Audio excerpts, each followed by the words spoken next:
traveled to the great state of Florida to attend the opening of a new illegal alien detention center located at Dade Collier Training and Transition Airport alongside Secretary Kristi Noem, Governor Ron DeSantis, Congressman Byron Donalds, and other state and local leaders. We hope to see many of you there.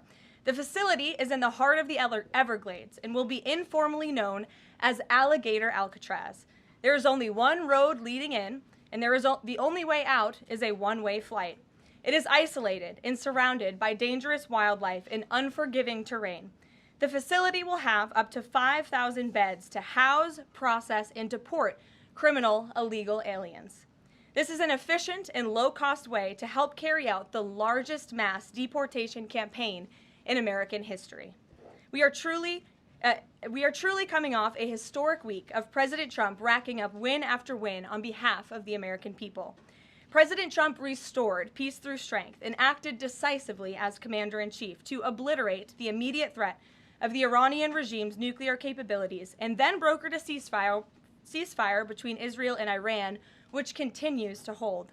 Then, the president traveled to the Netherlands and achieved a monumental win for the United States and the NATO alliance by getting our allies to dedicate 5% of their GDPs to military spending.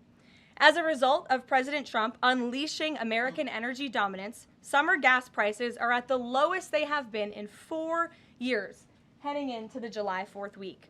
And with the incoming Trump economic boom, the stock market continues to roar back, with the S&P 500 and the NASDAQ both hitting record highs. And on this point of an economic boom, I bring to you original correspondence from the President of the United States to our Fed Chair, Jerome Powell. As the President has consistently stated, the American economy is booming. And there were so many economic analysts who said that this president's policies would drive our economy down, when in fact we have seen the opposite.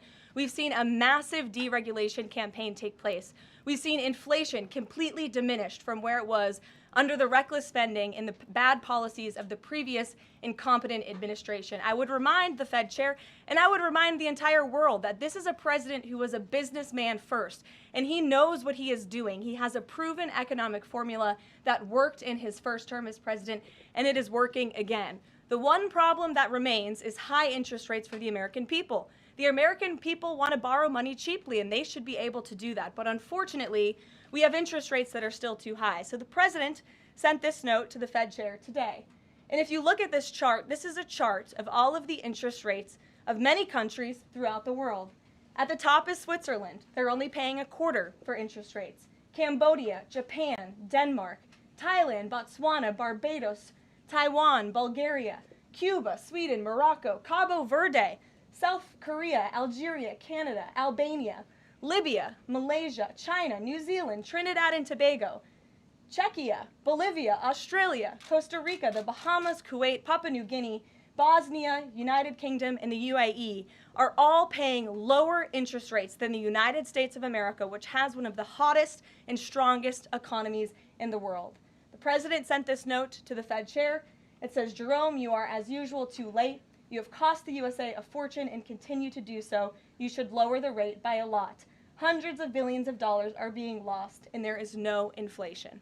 And the president is right. There is historically low inflation thanks to his policies. And we will continue to drive down the cost of living in this country for Americans. We will continue to deregulate. And it's also incredibly important that we pass this one big, beautiful bill, which is the largest tax cuts in American history. And that's why the White House and the president himself have been in touch with lawmakers all weekend long to get this bill passed. And they are working very hard to do so. It remains a top priority for the president. And this bill has exposed the clear differences between Republicans and Democrats in 2025. The Democrats are doubling down on craziness and radical policies that are undermining the very fabric of our country. Just look at the Democrat nominee for New York City Mayor, Zohran Mamdani.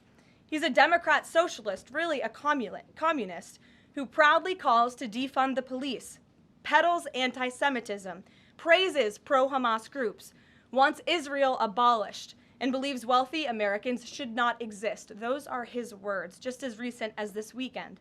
Meanwhile, under President Trump's leadership, Republicans are fighting tirelessly for everyday middle-class working Americans who re-elected this president And we're carrying out a revolution of common sense. And all of that is packed into this one big, beautiful bill. It delivers the largest middle and working class tax cuts in U.S. history. It keeps America safe by funding the largest ever one-time investment in border security. It's enough to reverse the Biden border invasion.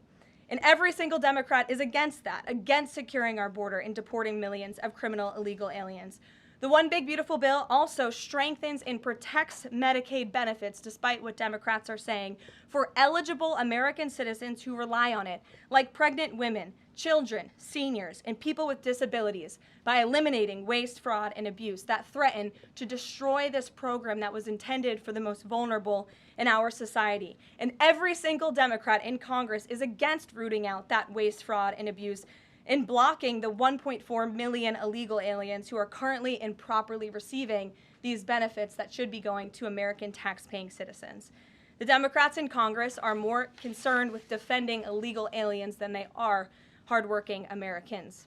And the Big Beautiful Bill also revitalizes our military and enhances our defense capabilities, protects our country from emerging new threats by funding a cutting-edge missile defense system called the Golden Dome. And as we all know, the One Big Beautiful Bill makes the Trump tax cuts permanent. The White House and the president are adamant that this bill is passed and that this bill makes its way to his desk. Republicans need to stay tough and unified during the home stretch, and we are counting on them to get the job done. So with that, we will take questions. John Fredericks is in our new media seat today. John, thanks for being here. We'll kick it to you. Thank you, Karoline. Let's get to the One Big Beautiful Bill first. It appears now you're going to get at least 50 votes in the Senate. There'll be some amendments. What is the president's confidence level in getting 218 votes in the House by the end of this week in order for him to sign it on Friday?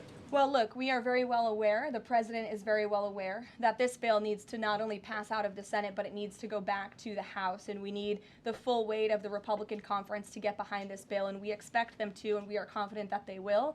The president has been working hand in hand with Senate Majority Leader Thune and also our House Republican leader, or the Speaker of the House, Mike Johnson, both of whom will be at the White House today to meet with the president yet again. I believe they were here this morning, actually. I have one follow-up. Sure. You outlined Jerome Powell and the note that the president just sent to him. There are many who believe that Powell has been politicized in a lot of different ways. The president has not been shy about acting on things that he believes in. Why not just fire Jerome Powell and put in somebody that is going to lower rates? Why wait? Well, it's a good question, and one you can ask the president, because that's a decision for him to make. But you're right to point out the politicization of the Fed, and it's very unfortunate for our country. But Jerome Powell cut rates numerous times ahead of the election when Joe Biden was in this Oval Office, but now he refuses to, and the economy is in a much better place. So there really isn't a good explanation for that, and the president is rightfully calling attention to it. Thank you. Kelly. Good afternoon. On Iran, the president posted on his social that he is not even talking to them anymore. When we were at NATO, he said he expected the U.S. and Iran to have talks as early as this week, and that he might even want to see a written agreement. What is the update now if he's saying he's not even talking? So as I told you from the podium last week, I said the administration, and namely our special envoy Steve Witkoff, has been in communication both directly and indirectly with the Iranians. That communication continues. The president himself has not talked to Iran, which he pointed out in his truth statement. Peter. Thank you, Caroline. Does President Trump want Zoran Mamdani deported? I haven't heard him say that. I haven't heard him call for that. But certainly he does not want this individual to be elected. I was just speaking to him about it and his radical policies that will completely crush New York City, which is obviously a city that the president holds near and dear to his heart. There's this Congressman, Andy Ogles. He wants the Attorney General Bondi to explore denaturalization proceedings because he thinks Mamdani could have misrepresented or concealed material support for terrorism based on rap lyrics he wrote in 2017. Does President Trump think this is a worthwhile use of the Attorney General's time? Well, I'll let the president speak to that. I have not seen those claims, but surely if they are true, it's something that should be investigated. And could President Trump see himself, you said you just talked to him about this, could he see himself working with a mayor, Mamdani, somebody who, on Meet the Press this weekend, was given 3 chances to condemn the phrase globalize the intifada, but he couldn't? Yeah, look, the president is always willing to work with everyone. He's working with Democrats across the country, Democrat governors, and he said he'll work with people on the far left. He works with Republicans. He works with people in the middle. He wants to do what's right for America, but surely someone who holds these values and is quite literally a communist and condemns every value that makes this country great. Common sense, law and order, low taxes, working hard, and earning your keep in this country. He's against all of that, and I think the president would find it difficult to work with someone like that. If he is elected, I'm sure you'll hear more from the president on that, but we'll have to see. Hopefully the voters of New York City choose wisely. Sure. Thanks, Caroline. The president on Friday said that he was hopeful of a Gaza deal within the next week. Can you give us an update on any progress towards that, and on any talks that the White House is having with Israel on that? Mm-hmm. Sure. Well, I know that Mr. Dermer is in Washington this week to meet with senior officials here at the White House. I also know that this administration is in constant communication with Israeli leadership, and the president himself speaks frequently, as you know, to Prime Minister Netanyahu. But this has been a priority for the president since he took office, to end this brutal war in Gaza. It is because of this president that humanitarian aid is being brought into the region. It's heartbreaking to see the images that have come out from both Israel and Gaza throughout this war, and the president wants to see it end. He wants to save lives, and however, the main priority for the president also remains to bring all of the hostages home out of Gaza. As you know, his tireless effort has brought home many of the hostages, including all of the American hostages who were held there. So he wants to see both things happen, and we're continuing to work very hard to do those things. Sure. Yeah, thanks, Caroline. What is the White House's response to Senator Tillis's criticism articulated from the Senate floor yesterday, in which he said passing the big, beautiful bill would betray President Trump's promise to protect Medicaid? Well, he is just wrong. And the president and the vast majority of Republicans who are supportive of this legislation are right. This bill protects Medicaid, as I laid out for you, for those who truly deserve this program, the needy, pregnant women, children, sick Americans who physically cannot work. And what it does is it ensures that able-bodied Americans who can work 20 hours a week are actually doing so, and that will therefore strengthen and protect those benefits for Americans who need it, as well as cutting out the waste, fraud, and abuse, as well as getting 1.4 million illegal aliens off of the program. So all of those measures are actually going to protect it for those who need it. That's the president's position, and that's what this bill does, and that's why Republicans need to vote for it and get it to the president's desk. That kind of criticism from a Republican senator, is that reason for concern for the passage of this? No, it's not. We're confident this bill is going to be back at the White House by the 4th of July. Stephen. Thank you, Caroline. Two questions. On the New York mayoral race, does the president plan to make an endorsement? And secondly, on Jerome Powell, a lot of the focus obviously has been on interest rates and him keeping them high, but a new controversy erupted today. My colleague first reported that he's facing Chairman Jerome Powell is facing accusations of lying to Congress, which is a potential crime, about luxurious details of the Fed's $2.5 billion renovation project. Senator Loomis has called attention to this. Some experts want him to be investigated. Does the White House want these allegations investigated and, if found substantiated, punished? I'll have to take a look at those allegations, and I will raise them to the president's attention and let him speak on them himself. To your first question regarding the mayoral race, the president was asked that yesterday by Maria Bartiromo. He refused to give an endorsement, so you won't get one from me at this podium unless he wants me to do that. Philip, go ahead. Oh, Sure. And then I can go to you. cool. Thanks. Thank you. The president said that he's working on a temporary pause for immigration enforcement in certain industries. I'm wondering what you can tell us about how he's determining which industries are deserving of a pass. He mentioned farmers, but what about, say, construction workers? I mean, shouldn't there just be one standard here? I don't have any more details to read out for you, but what I can tell you is that the White House is working closely every day with the Department of Agriculture as well as the Department of Homeland Security when it comes to workforce enforcement, worksite enforcement, I'm sorry. And the president's focus and the focus of this administration is, of course, to remove public safety threats from the streets and to deport as many of the illegal criminals, especially the violent criminals that we know are still here because of the previous administration. So that's the main priority and the goal. And then the president has already made cuts to the office of the Director of National Intelligence, but now Senator Tom Cotton has put forward a bill that would cut the office by another 60%. What's the president's reaction to that legislation, and is this something that he would support, those additional cuts? I don't know if the president's even aware of that legislation, but I will get you a response if he is aware and if he wants to respond to it. Go ahead. Thanks, Caroline. You mentioned the dangerous wildlife at the alligator Alcatraz. Is that a design feature? Why is the president going with this mega bill in such a precarious position in the Senate? And then also, can you talk about the CBO estimate that it would add about 11 million uninsured?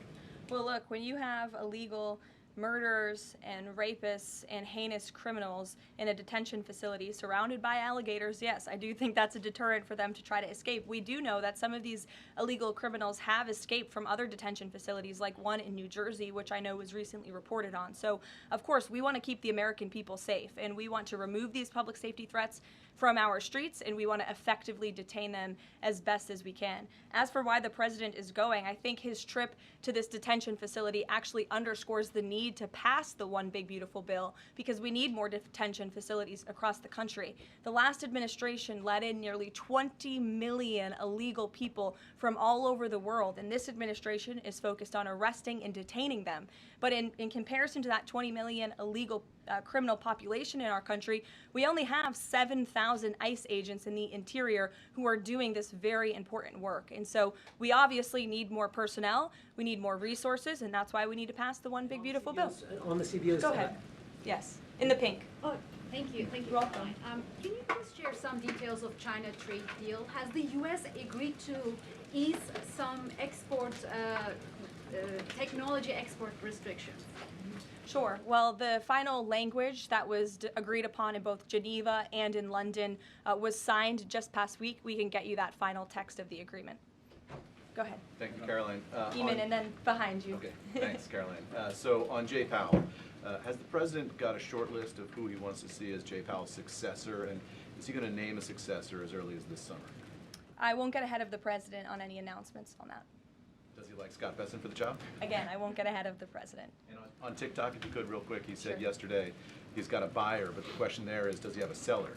And do you have any indication from the Chinese government that they've authorized a sale of TikTok to the U.S. or to U.S. buyers? What I can tell you is that these discussions with China regarding the sale of TikTok have been ongoing at the highest level, and they will continue. As you know, we have another 90-day extension, and it's just to continue to work out this deal and make sure that TikTok stays on for the American people. That's the president's main goal in this, while protecting their privacy and their security. Behind you. Go ahead. Thank you, Caroline.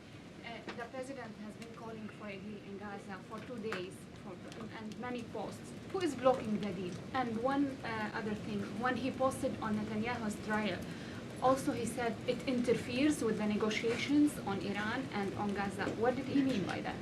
I'm sorry, to your second question? The second question, when he posted about the Israeli Prime Minister trial, Yes. he said it interferes with the negotiations on Gaza and on Iran.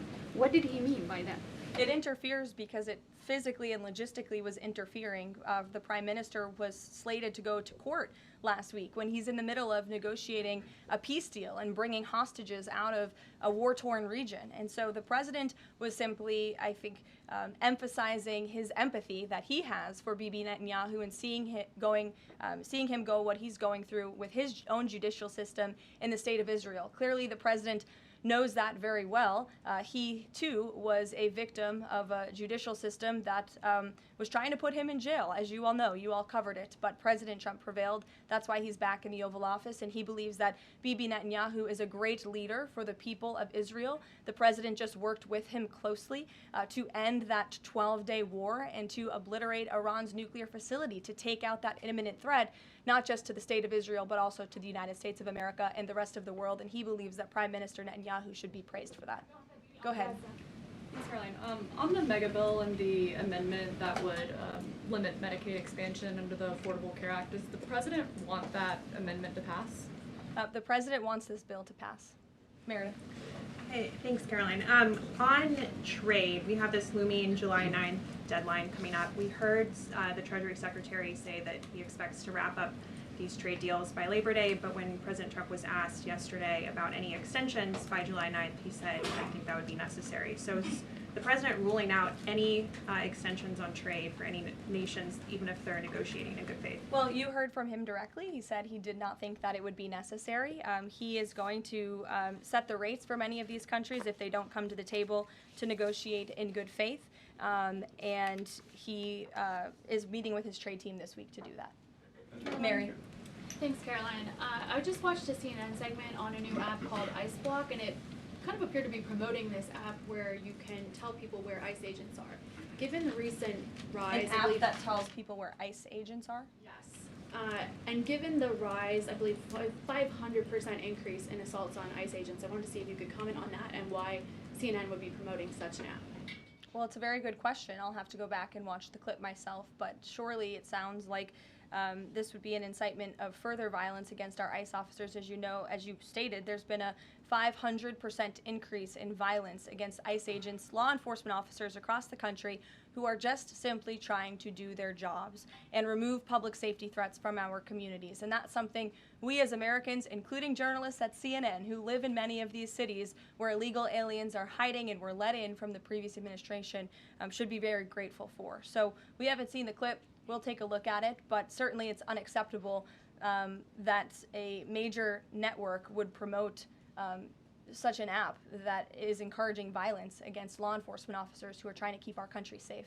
Caroline, Shelby. I just wanted to get a clarification on the Senator Rick Scott's amendment. It sounds like the president is agnostic about whether it's attached. Is that accurate? Look, I'm not going to get into the details of the discussions that are ongoing right now, but the president wants these senators to come to a conclusion, to get this bill back to the White House as soon as possible and make sure that it's a piece of legislation that can make its way back through the House as well. So obviously there's some ping-ponging between both sides of Capitol Hill right now, but that's why Senator Thune and Speaker Johnson are working with the president in lockstep every step of the way. In the back, News Nation, go ahead. Thanks, Caroline. The president did and then in front of you, yes. In front of the sure, president I'll take did, both of you. The president did announce last week that the trade deal with India is closed and this could happen anytime soon. Are there any roadblocks as of now? Are there any updates on that? And how does the president see this about China's role or its influence in the Indo-Pacific region? Sure, yes. The president said that last week, and it remains true. I actually just spoke to our Secretary of Commerce about it. He was in the Oval Office with the president. They are finalizing these agreements, and you'll hear from the president and his team, his trade team, very soon when it comes to India. And on China?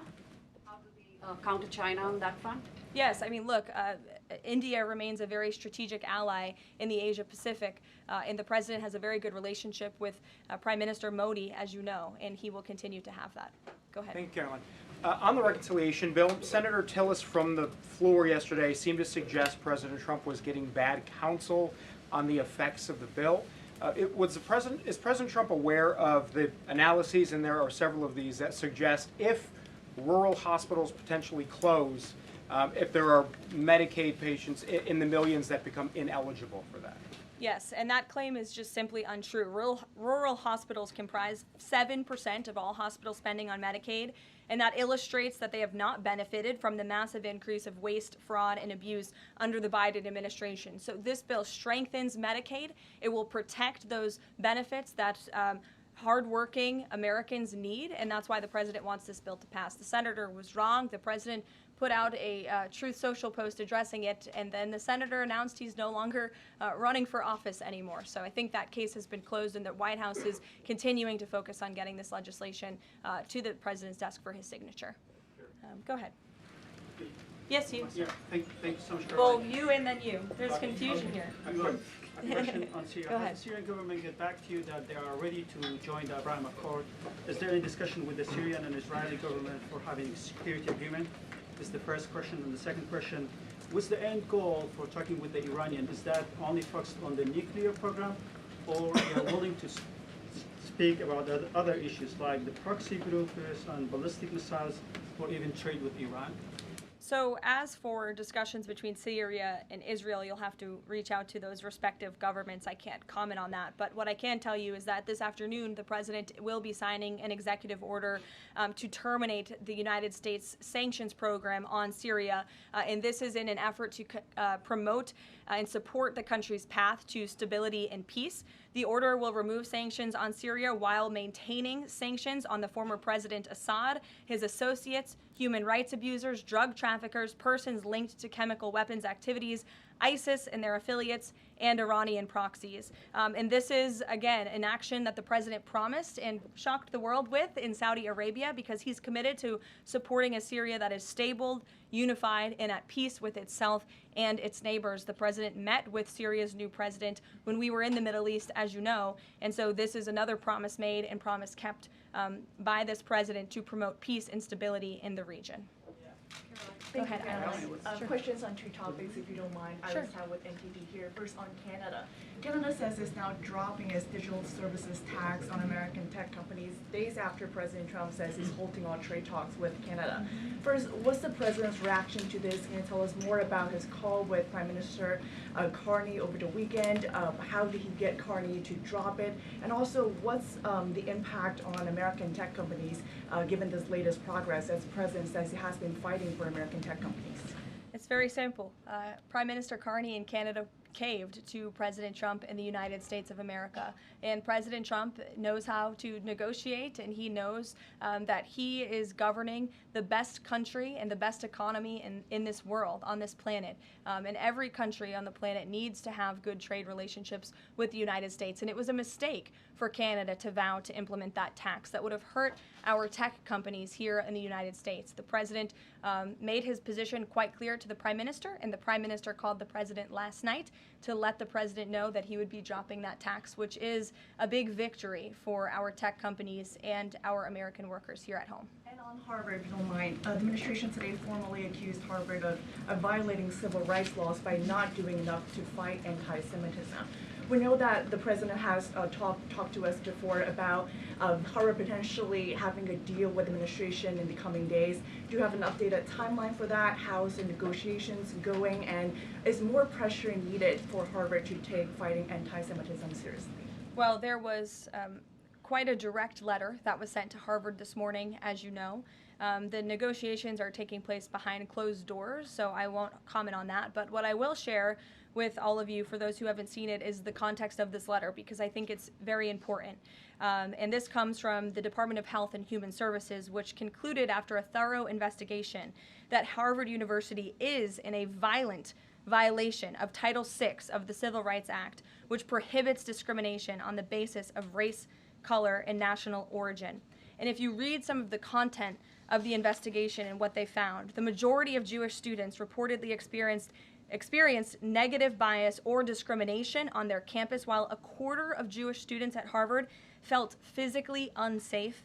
Jewish and Israeli students were assaulted and spit on. They hid their kippahs for fear of being harassed and concealed their Jewish identity from classmates for fear of ostracization. Images were widely circulated amongst the Harvard community that trafficked in obvious anti-Semitic tropes, including one that showed a $sign inside of a Star of David, and the campus was vandalized with anti-Semitic stickers, including one that showed the Israeli flag with a swastika. The Harvard campus was racked by demonstrations, as you all know, violent protests that violated the university's rules of conduct. The demonstrations called for genocide and murder, denied Jewish and Israeli students access to campus spaces. These are all facts that Harvard cannot dispute, and that's why the administration has found them in violation of Title VI and has threatened to withhold their federal funding, because if you break federal law, you should not be receiving federal tax dollars. And so I rest my case on Harvard. Andrea. Yeah, so President Macron of France earlier today said that tariffs levied by powerful countries are often a form of blackmail, and criticized the sort of process that's underway. He didn't mention the United States specifically, but said that these tariffs are really hurting developing countries. So there's this big UN conference going on. What do you say to that? What is the president, was he aware of that comment, and did he have any response? I think the president and the White House would certainly reject that characterization by Prime Minister Macron. Tariffs are an effective use of presidential power to bring back the middle class, to bring back our manufacturing industry, which was the backbone of our American economy and has been hollowed out by globalist politicians who have caved to foreign countries instead of doing what's right for American workers. That's why the president is effectively utilizing his authority to wage tariffs and to utilize tariffs, and continues to be in discussions and negotiations on trade to do what's right for America. And Europe and the rest of the world might not be used to that, but President Trump is back in town, and he's going to do what's right for our people and our country. Can I just follow up on Netanyahu? So there's a report in Israeli media that the Prime Minister will actually be here, that Netanyahu will be here today meeting with the President. Can you confirm that? I don't believe Prime Minister Netanyahu is here today. I think you guys would know about that by now.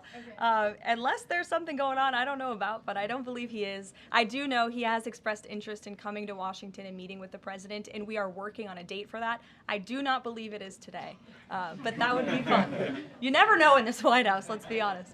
Go ahead. Thanks, Caroline. Does the President support this new measure in the big, beautiful bill that would impose steep new taxes on new wind and solar projects? I believe you're referring to the credits for wind and solar projects. No, And we're talking about the new tax. There's a new tax that it's estimated would add 10 to 20% to the cost of any new wind and solar projects that start after this year.